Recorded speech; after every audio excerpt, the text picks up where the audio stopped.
Good morning, Central. So glad to see you with us today.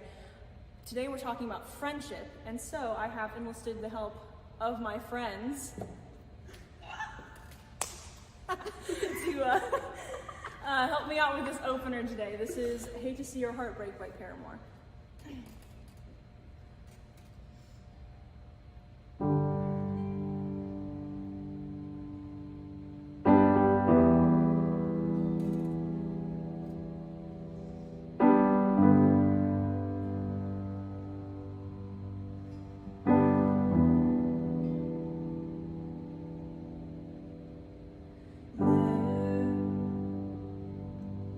Is not a single word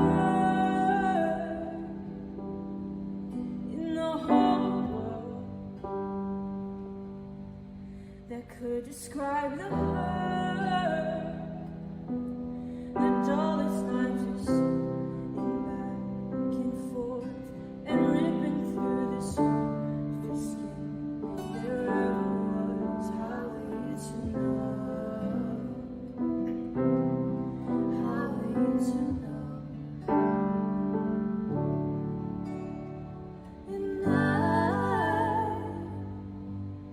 I hate to see your heart break.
Hey, good morning, Central. My name is Michael. I'm one of the pastors here, and I get to be the first to say welcome. We are so glad that you're with us on this beautiful Sunday morning. I think it's starting to get a little bit cooler outside, which is nice. It's like only 149 degrees instead of 150, so thank God for that. Before we get started today, if you'll take a couple moments, if you're on Facebook Live, head over to that comment section. Let us know that you're here. Say hello. You might leave a prayer request and respond to other requests as they pop up. Also hit that like or love button and hit share. We joke every week it's the easiest evangelism that you'll ever do. Who knows who might bump across this service on their timeline and maybe find some encouragement or some community that they need this morning. So take a couple moments, welcome each other. Know that we're so glad that you're here. While you're doing that, just a couple of really quick announcements. Many of you may have saw on Facebook, Mike DeBose, who is a photographer for the United Methodist News Service out of Nashville, Tennessee, was down at Central this week taking some photos of the things that are happening there. And it's just so cool when other folks get to see like what you and I see every single week. So hopefully there'll be a story popping up in the next couple of weeks. Keep an eye out for that. We've got some killer pictures, which is wonderful. What else do we got? HVAC stuff is moving swimmingly. That's really exciting. So the electricians have been up this week kind of putting in a new panel and the new, I'm pretending like I know what they're doing. There's new boxes and wires and things, and my understanding is that when the equipment gets here in the beginning of October, it'll just be kind of a plug and play deal, and that'll be great. So we'll be the coolest church on the island in just a couple of weeks.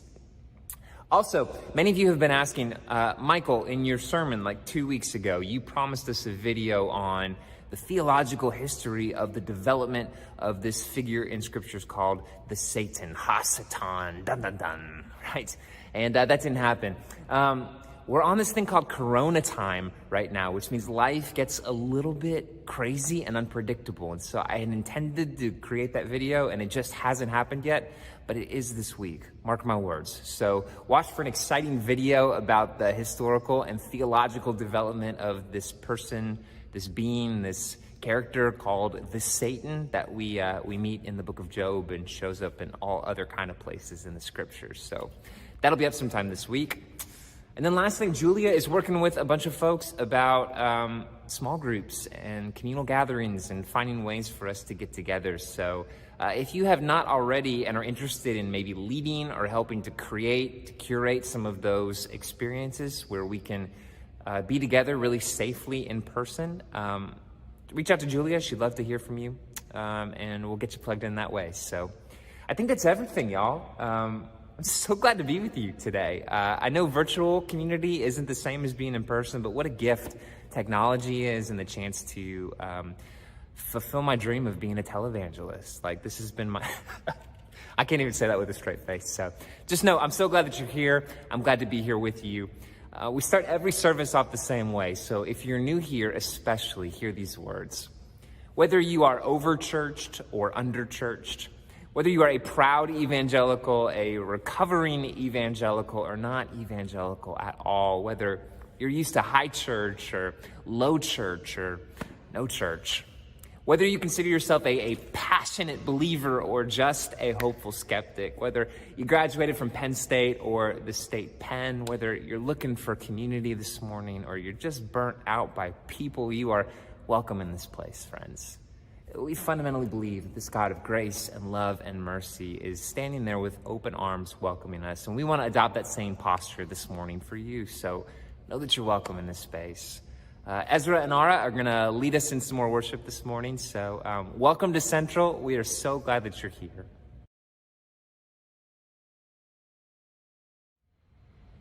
All right, Central, welcome back. Let's worship together. I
Hey, good morning, Central.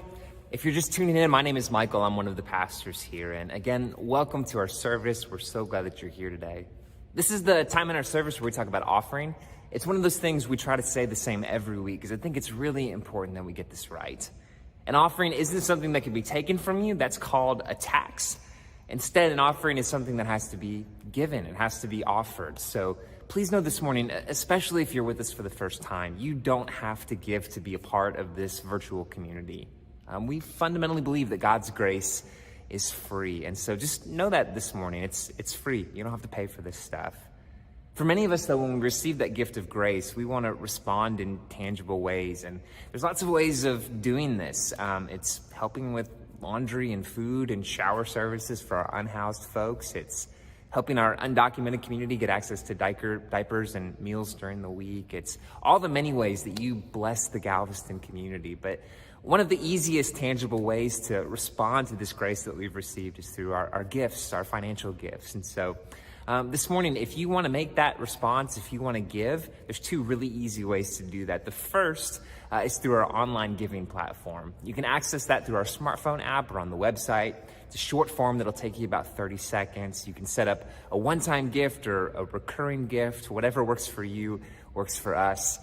Or if you're a little more old school, you can mail us a check in the mail or drop it in the slot on Avenue O&a-half. We'd be happy to receive it that way too. So in just a second, a green screen is going to pop up to give you some more instructions on how to give that way. But Central, just know your pastors and your staff and your council and just the whole church is so grateful for your sustained generosity during this weird time that is 2020. Your giving has allowed us to continue these important ministries for our community and to continue to come to you every Sunday morning. So thank you for your generosity. And Julia will be here in about 15 seconds to give us today's sermon. So thank you again, Central.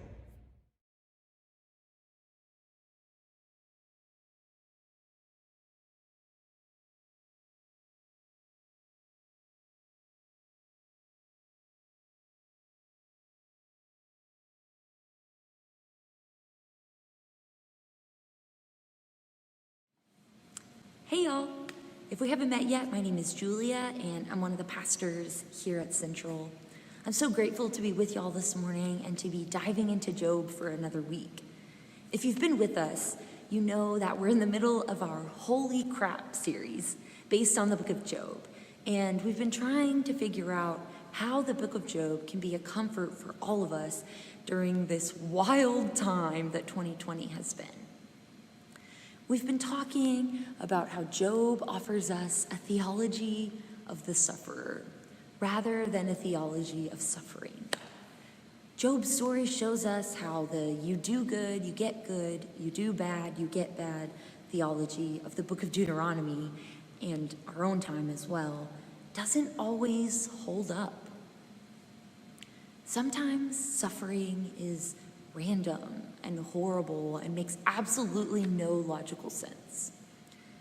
And last week we spent time with Job's wife, who teaches us to curse God and die, to be completely honest about our pain with ourselves and with others and with God, but to also trust that God will show up in the midst of that pain anyway. I don't know about y'all, but I've learned so much from Job already. And this week, I want to see what we can learn from Job's friends and how they react to Job's suffering. Let's read what they do first, starting in chapter 2, verse 11. When Job's 3 friends heard about all this disaster that had happened to him, they came, each one from his home. Eliphaz from Teman, Bildad from Shuah, and Zophar from Naamah.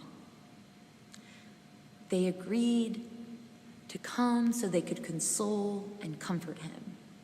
When they looked up from a distance and didn't recognize him, they wept loudly. Each one tore his garment and scattered dust above his head toward the sky. They sat with Job on the ground 7 days and 7 nights, not speaking a word to him, for they saw that he was in excruciating pain. What a beautiful picture of what we often call the ministry of presence. Job's friends show up in his most desperate moment, and they have these radical displays of empathy, weeping on Job's behalf, tearing their garments, just like Job did, and scattering dust toward the sky, which is an allusion to the plague of inflammation, one of the plagues in the story of Exodus. And alluding to this plague would have been an acknowledgement of just how horrible Job's situation was. And then, perhaps most importantly, they sit with Job for 7 whole days, bearing witness to his pain while not saying a single thing. For an extended amount of time, Job's friends offer nothing more or less than their presence. It's beautiful. But then they open their mouths, and the things they say to Job are less than helpful. We'll put it like that. Let's just name a few. In chapter 4, Eliphaz says, "Think, what innocent person has ever perished? When have those who do the right thing been destroyed? As I've observed, those who plow sin and sow trouble will harvest it." In other words, he's making a reference back to that you do good, you get good, you do bad, you get bad theology that we've been talking about. The reason for Job's pain must be his own sin. But we already know that this isn't true. Later, in chapter 8, Bildad says, "How long will you mouth such things, such that your utterances become a strong wind? Does God pervert justice, or does the Almighty distort what is right? If your children sinned against him, then he delivered them into the power of their rebellion. If you will search eagerly for God, plead with the Almighty. If you are pure and do the right thing, then surely he will become active on your behalf and reward your innocent dwelling. Although your former state was ordinary, your future will be extraordinary." So Bildad puts a little spin on the traditional yadaga yagaga theology. He says that it's Job's kids' fault that he's suffering. And he tells Job he just has to pray to God and do the right thing moving forward, and everything will be okay. But again, we know that none of this is true. One last example comes in chapter 11 when Zophar says, "If you make your mind resolute and spread your palms to him, if you throw out the sin in your hands and don't let injustice dwell in your tents, then you will lift up your face without blemish. You will be secure and not fear. You will forget trouble. You will remember it as water that flows past. A lifespan will rise brighter than noon. Darkness will be like morning. You will be secure, for there is hope. You will look around and rest safely. You will lie down without anyone to scare you. Many will beg for your favor. The eyes of the wicked will grow faint. Flight has vanished from them. Their hope is a dying gasp." He's basically saying to Job, you're just not trying hard enough. If you make up your mind to try harder to be good, all this trouble will go away. Phew. This is rough stuff, y'all. Poor Job. He just needs his friends to be there for him and to comfort him. And this is how they treat him? At first glance, they seem like pretty crappy friends to me. But the truth is, I really think they are trying to comfort Job and help him. move forward from his suffering in the best way they know how. This Yadugga Yagugga Yadubba Yagubba, did I get that right? This theology is so entrenched in their culture and in their minds that they really believe they are helping Job by telling him to repent and to try harder and to seek after God more fervently. They're not trying to be jerks. They're speaking out of what they know and what they believe to be true, and the only thing they know to say in the midst of the worst suffering they can imagine. Theologian Kathleen O'Connor says, no matter their theology, the three friends cared deeply for Job and wished to see him released from his suffering. It's so easy to judge Eliphaz, Zophar, and Bildad until we realize that we do the exact same thing. When a friend or a family member is going through something hard, all we want is to be able to say the right thing to end their suffering or make sense of it or at least make them feel better. Just like with Job's friends, this absolutely comes from a good place. We hate seeing our loved one in pain, so we want to say something, anything that might help ease that pain. But sometimes the things we say end up doing more harm than good, just like with Job's friends. One of my favorite theologians is Dr. Kate Bowler, a professor at Duke that studies the history of American Christianity. Dr. Bowler was diagnosed with stage 4 cancer when she was only 35 years old, and she has written both a viral New York Times op-ed and a memoir about faith and grief and suffering, and especially how others have reacted and treated her since she found out about her illness.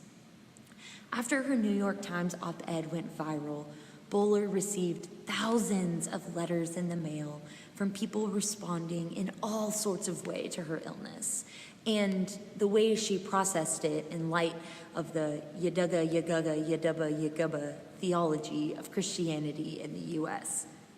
Okay, she didn't use those exact terms. She calls it the prosperity gospel, but it's basically the same thing.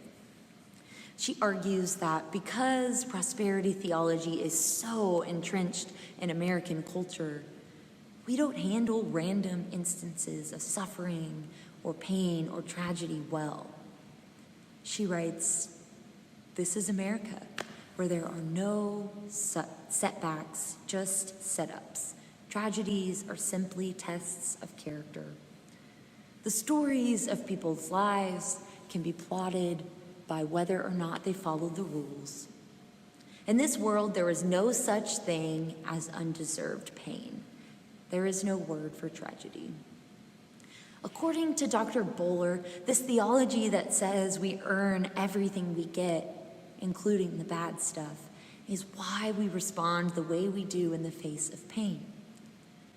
When suffering happens to people that we love, it shatters our world of certainty, and we jump to the responses that either minimize the pain, to Easter the crap out of their Lent, as Bowler jokes, or we try to explain the pain and what it is supposed to teach the sufferer, or we attempt to solve the pain and make it go away. Just like Job's friends, we struggle to be silent in the wake of the terrible suffering of a loved one because it doesn't fit with our theology and our way of seeing the world and being in the world, and our way of understanding rewards and consequences. But the book of Job and the year 2020 have taught us that sometimes crap just happens. Sometimes there's no explanation for someone's pain. And even more challenging, sometimes there's no solution. And our responses, though well-intentioned and coming from a place of deep love and concern for our loved one, can do more harm than good. So what are some of the most common responses that we think are helpful but are often not actually received well by the person who's suffering? Let's do a quick rundown of some that Dr. Bowler lists at the end of her book. Disclaimer: sometimes the sufferer themselves might say these things. That's okay. We have to survive our pain however we can, and we should never take away someone's worldview or someone's idea that might be the only thing helping them make sense of their pain, at least not in that moment. So if you need to say these things to yourself to make sense of your own pain, that's fine. And if you're sitting with someone who's suffering and they say these things about their own pain, that's fine. But we should avoid saying them to others when they are suffering. Okay, disclaimer over. Here's the list. First, we shouldn't ever minimize someone's pain. Saying, well, at least, ... or others have it much worse, doesn't honor the current pain that someone is experiencing. As Brené Brown says in her video on empathy, rarely does an empathic response begin with, at least. Next, we should avoid saying any version of everything happens for a reason, and even worse, I know the reason. Like we've learned from Job, that's just not true. There was no reason for Job's suffering. There's no reason we should all be suffering through as much crap as 2020 has thrown our way. And trying to claim there is can be really harmful to someone that's suffering. Next, we should probably avoid saying, I know how you feel, or, hey, my aunt had cancer, so I understand, or any variation of this. We do this because we're trying to relate, we're trying to help the person feel less alone, but it can actually make the person feel like their pain isn't as big of a deal. Also, even if we're going through something or have gone through something very similar, we can never know how it's affecting another person. Moving right along, the next response that we should avoid at all costs is attributing the pain to the actions of God. Saying things like, God just needed an angel, or this is God's will, or God won't give you more than you can handle, can seem comforting in the moment, because these phrases create a sense of certainty and stability that God is in control. But these phrases can be pretty damaging to a person's relationship with faith and with God. In the end, who wants to worship a God that gives people cancer? Lastly, we should avoid any promises that things are going to get better, especially in situations where we have no idea if that's true. Sometimes things get worse, and we should be careful of jumping to the future when we hope things will be better. Okay, that was a lot. I know it can be hard to hear some of the reactions and phrases and responses on that list. It's hard for me to hear too, because I've definitely said some of those things to my friends and family who are going through hard stuff. I'm particularly bad about trying to relate to someone's pain by bringing up a story from my own life. So let me reiterate, you're not a bad person if you've said these things. We've all done it. And it absolutely comes from a place of love and concern for the person that's suffering. Okay, now that we've covered the negative side of things, some responses that are not helpful, let's talk about the positives. Some ways of responding to a loved one's suffering that can actually be super comforting. If we're not supposed to do those things, then what the heck are we supposed to do? First, I think it can be really helpful to offer to do something practical. A lot of times, someone in a crisis has no idea what they need. So saying, I'm here if you need anything, or let me know if you need anything, is tricky because it puts the burden back on them to figure out what the heck they need in that moment. So saying, can I bring a meal by this week? Can I come watch the kids for a few hours to give you a break? Do you need a ride somewhere? Would you like to grab coffee? Can I come clean your house? Can all be really helpful. Because they give people options and they also let the person know what you're willing and able to do. Next, another helpful way to respond is just to say, wow, that sounds so hard. I'm so sorry.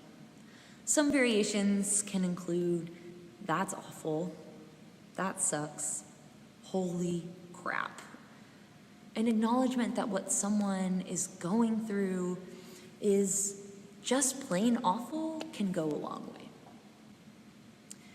Next, sometimes the most helpful thing to say in any given moment is to simply say, I have no idea what to say right now. Thank you for telling me. And in this same vein, sometimes the most comforting thing is to simply be silent. Sometimes there's absolutely nothing to say or do. Our presence with the person in the midst of their pain is literally the only thing we can offer. Biblical scholar Ellen Davis says, our role as comforters is not to solve the problem of pain, even less is it to stick up for God. Our role is just simply to be with the person.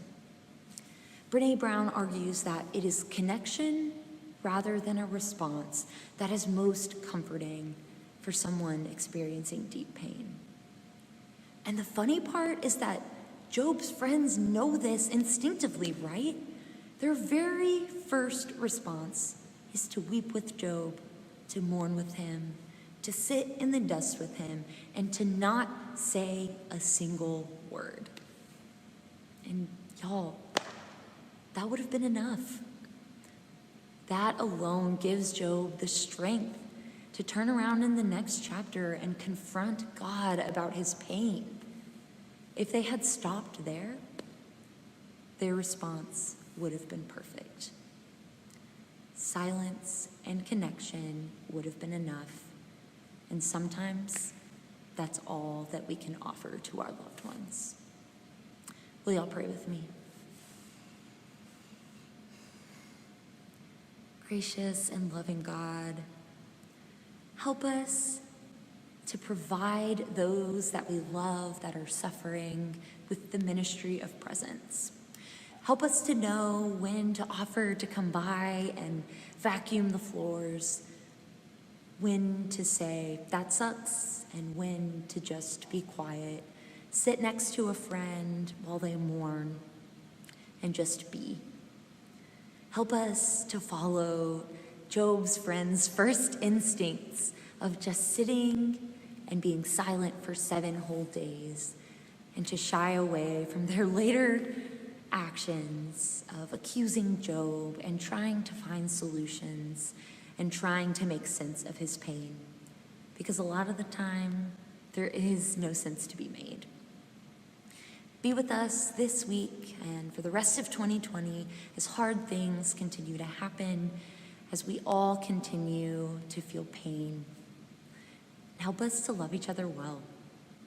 Help us to have grace for ourselves when we fall back into our own patterns that we've been trained in.